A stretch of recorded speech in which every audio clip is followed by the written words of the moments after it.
25 ans ou 30 ans, le Canada était considéré comme un pays exemplaire en matière de relations avec les autres et en matière de paix. Les casques bleus s'étaient inventés par le premier ministre du Canada, Lester Pearson, qui a eu le prix Nobel de la paix. Tout à fait. On a bien descendu dans les marches depuis ce temps-là. Le Canada n'a pas pu se faire élire au Conseil de sécurité. Vous le savez, aux Nations Unies, il était battu par le Portugal. Ouais. Alors, c'est vrai que le gouvernement conservateur n'est pas d'une grande subtilité, on le sait. Il n'a pas amélioré l'image du Canada, et en particulier cette servitude invraisemblable vis-à-vis... le Canada approuve ce que les États-Unis vont faire avant qu'ils aient annoncé qu'ils allaient le faire. Alors, il y a une facture à payer pour ça, c'est sûr.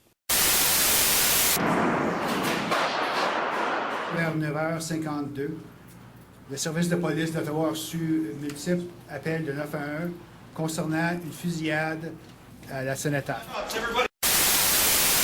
You have to leave now. Head over to Wellington, please. You need to leave.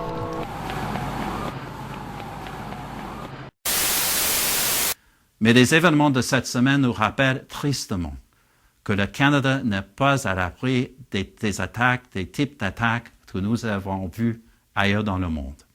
Et cela nous rappelle que ces attaques sur notre personnel de sécurité et nos institutions de gouvernance sont, de par leur nature même, des attaques sur notre pays lui-même, sur nos valeurs, sur notre société, sur nous, Canadiens, comme peuple libre et démocratique, voulant la dignité humaine pour tous et toutes. En réalité, ces gestes nous amèneront à augmenter notre détermination et redoubler nos efforts, et ceux de nos agences de sécurité nationale, à prendre toutes les mesures nécessaires pour identifier et contrer les menaces et assurer la sécurité du Canada.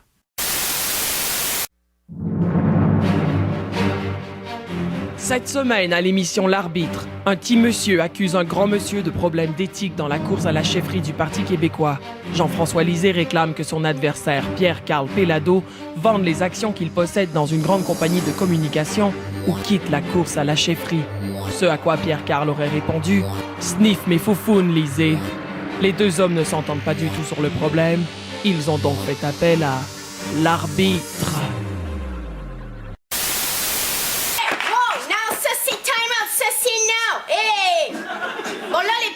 Vous allez me dire c'est quoi la chicane? J'espère que c'est pas encore une affaire de mariage gay qui a mal viré puisque j'ai pas une seconde à perdre avec ça. C'est toi au-dessus, toi en dessous. Prochaine cause!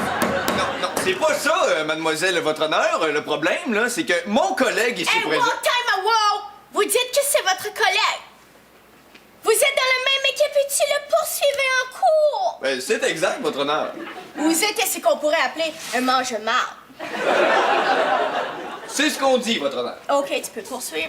Donc, mon collègue ici présent, M. PKP, est à la tête d'une énorme entreprise qui le place en conflit d'intérêts face à son poste de candidat à la chefferie. Ça, c'est un mot. Non, ça, c'est non, minute papier. Shut up, madame. Tu vas simplifier tes phrases.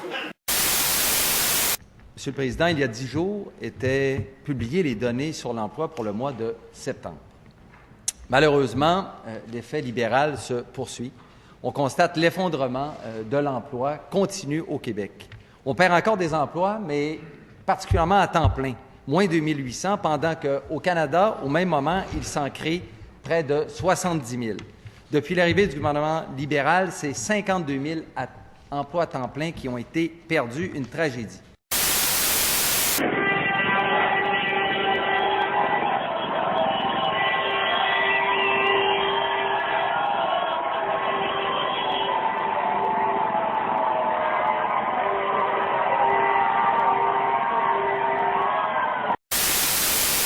Je viens de parler à l'AC. Vous vous rappelez évidemment de l'AC dans le cadre du printemps érable il y a 2 ans et demi, M. Franqueur. On vient d'apprendre que demain, ils vont prendre d'assaut le centre-ville de Montréal. On parle de 70 000 étudiants en grève. On a parlé à leur porte-parole, Camille Godbout, qui vient de nous informer qu'elle n'a pas avisé le service de police de la Ville de Montréal de leur itinéraire demain. Êtes-vous au courant de cette manifestation au centre-ville demain? Ben, honnêtement, d'un point de vue tactique, non. J'ai pas eu de communication avec le service de police. J'ai pris, parce que dans les médias, là, effectivement, et on peut difficilement blâmer les gens présentement de ne pas se soumettre à la réglementation quand on voit que le gouvernement actuel déchire des ententes et revient sur des contrats. Monsieur Franqueur, c'est une loi, là. C'est une loi. Et on a l'obligation d'annoncer son trajet, Monsieur Franqueur. Vous n'êtes pas en train d'inviter les gens à la désobéissance civile. Non, pas du tout. La pluie d'Oxfam me fait sentir que je vis. Je vis telle comme une fille. Parce que d'autrefois, je chômais. Maintenant, je travaille. Ensuite, la pluie d'Oxfam me fait sentir qu'il y a quelqu'un qui pense à nous. C'est pas seulement un groupe de femmes qu'on aide, c'est une communauté entière qu'on aide. C'est ce qui m'a fait ici comprendre l'impact de qu'est-ce qu'on peut faire en supportant Oxfam Québec. Ça change les vies pour vrai. 2 ans et quelques. 2 ans et 4 mois avec ses 2 mamans. En 2009, Florence et Jeanne ont choisi de quitter la France et de s'installer au Québec. Leur but, avoir une famille. Depuis, Balthazar a vu le jour. C'était le seul endroit où on pouvait avoir un enfant, où les 2 parents seraient automatiquement sur l'acte de naissance, donc sans procédure, dès le début.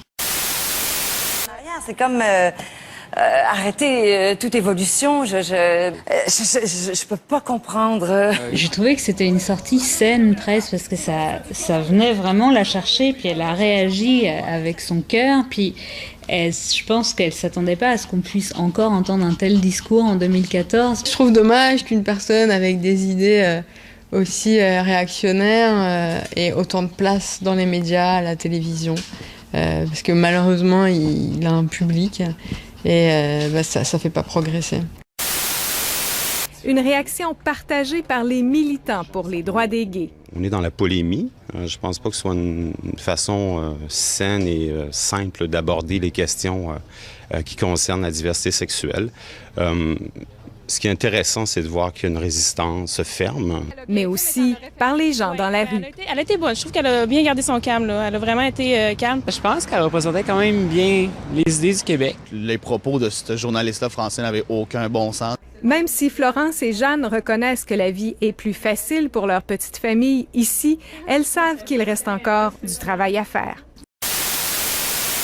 I'm not afraid to talk about Quebec's culture, identity, problems, complexes with strengths, weaknesses. I'm not afraid of that. Do you get anyway, political? people don't like me there. So, why not? There's a fair amount of people who like me and don't like me. So I don't care about shocking people anymore with whatever. L'enfant terrible. I just speak my mind, and it's just for me, it's absolutely normal. But people are like, we've lost the interest for sane and healthy and plainly normal debate.